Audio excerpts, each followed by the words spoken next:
Episode 3. Feeling stabbed. Don't be alarmed thinking I was involved in a crime involving stabbing. The sensation of being stabbed is a state of mind I experienced while training at the Amphawan temple in Buri. This was my first full 10-day meditation retreat, starting every day at 4 a.m. and lasting until 10 p.m. Activities included morning and evening chanting, walking meditation, and seated meditation.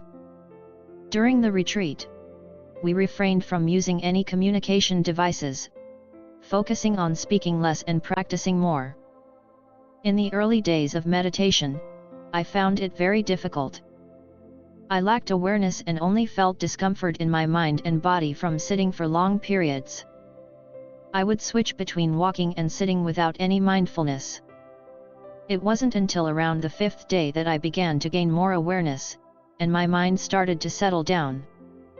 However, it was a forced kind of stillness, which led to headaches and eye strain. Thankfully, a monk was there to guide us. By the 7th day, I started to focus on my meditation phrase, and the phrase faded away. But then, I began to feel a sensation like someone was stabbing me in the left shoulder, breaking my concentration. This happened 2 or 3 times, so I asked the monk about it. He hadn't heard of such an experience before but suggested I try reciting the phrase again and, if I felt the stabbing sensation again, mentally apologize to any spirits I might have wronged, intentionally or unintentionally. I thought about this and realized it wasn't superstitious. If I had wronged someone in the past, it made sense to apologize. I genuinely felt like I had made a mistake and intended to apologize, even though I didn't know who or what I was apologizing for. I was simply focused on the act itself. Reflecting on this feeling, I understood it could be a sincere attempt to atone without any selfish desires mixed in. With this positive mindset, when I resumed my meditation, I no longer felt the stabbing pain in my shoulder. Once my mind settled and the phrase disappeared, I began to perceive different visions, like flickering lights and a warm sensation radiating from my body. The next day, during meditation, I vividly recalled a childhood memory. It was like I was back in that moment. I saw my younger brother playing soccer with friends outside our house. The ball rolled into the street, and I shouted for him to go get it.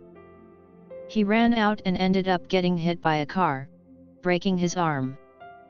I remembered this event clearly but was unsure about some details, so I held on to my questions. After the 10-day retreat, I called my brother to ask if he remembered which arm he had broken as a child. He couldn't recall but mentioned there was a photo of him with a sling on his arm. When he checked, it turned out he had a sling on his left arm.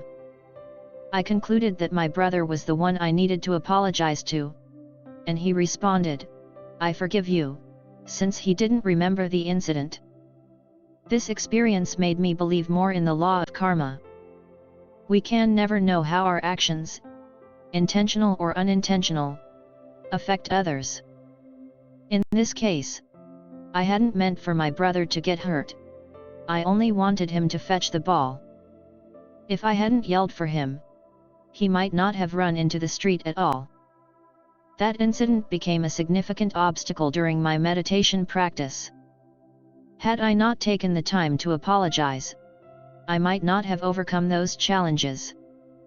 This is something that can't be proven scientifically. It's up to each person to find their own truth.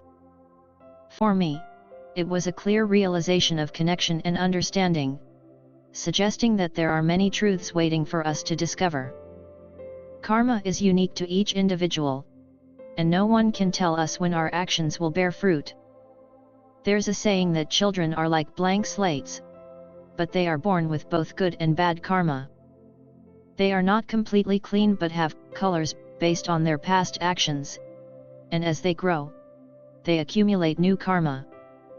I've heard teachers say that those who reach advanced meditative states might gain special abilities, but no one can confirm this, only stories are shared. What's important is taking action and proving things for ourselves. I believe that regular practice can clarify the muddiness in our minds, revealing long-held truths. In the Kalama Sutta, the Buddha teaches us to use our wisdom and not to believe blindly. When we hear teachings from teachers, we shouldn't accept them immediately but should test them ourselves. The core of Buddhist teaching is to do good, refrain from doing harm, and cultivate a pure mind. We shouldn't just be people who know but should strive to understand the teachings deeply and practice to achieve true clarity and realization on our own.